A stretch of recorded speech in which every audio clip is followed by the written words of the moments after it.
October. One of the many joys about October, taking the weather apart obviously, is apples. It's a time to, harvest them, store them, and do all sorts of things with them, from apple butter to apple pies to, cider. Cider would be nice. Haven't done that before. Anyway, so we make a shitload of apple butter. But the best time to harvest them, if you want to store them, is actually October. And this is more or less what I want to talk to you about today. Storing May apples. So let's go to the trees and have a look. So this is where I planted one of the apple trees in a rage of stupidity. But you know what? I'm going to move it this year.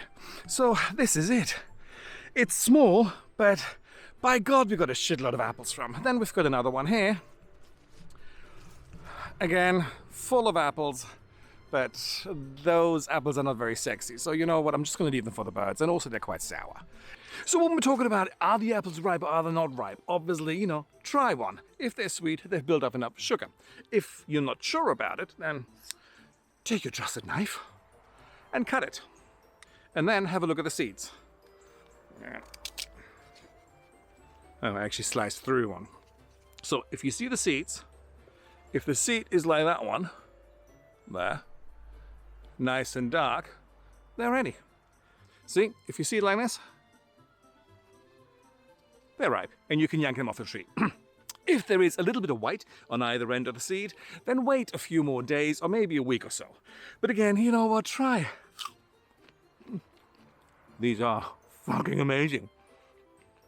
I don't even know what variety it is. It's just super. So, anyway, what else do you have to look for? Oh, lovely. So, what else do you need to look for?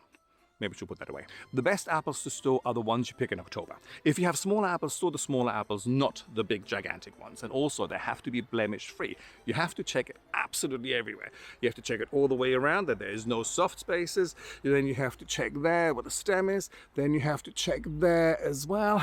I call that the arsehole of the apple. And so, anyway, you check the arse. Everything is fine there. And, yeah, this one here, it's got some blemishes there. And it's got some soft spots all the way also here. This sort of thing, make apple butter out of it, make apple pie out of it, make cider out of it, make whatever you want to have out of it. Just don't store it. Apples, like many other fruits, emit ethylene, a gas that is getting produced during the ripening process.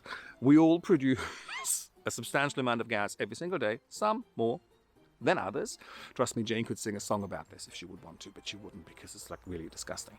And anyway, so what you have to make sure of when you store them, that the ethylene can actually escape. Then also another thing is you have to store them in a dark, cool place. 2 to 4 degrees would be perfect. Dark and cool. So more or less my soul, if I could store them there, that would be the best place to store them, but I can't. And also 2 to 4 degrees is not going to happen in the house unless, mind you, the way the gas prices are going, it could quite easily go that cold. If you have space in your crisper, obviously store them in there. But before you do that, the apples individually cannot touch each other. Because if they do and you have one rotten apple, that's going to spread throughout the entire crop. Or one rotten apple will ruin it for everybody, as it always is the case. So make sure that you wrap them individually, or either you have the space to actually put them down somewhere where they don't touch each other and it's cold and it's dark. Great. If you don't, you can store them in the crisper when you can wrap each individual apple in newspaper. That will still allow the ethylene to escape. And so the ripening process will continue, but because it's so cold, it'll slow it down drastically. And clearly you need to check them ever so often, but you can store them for, I think it's 14 weeks and all that sort of stuff, so for quite some time.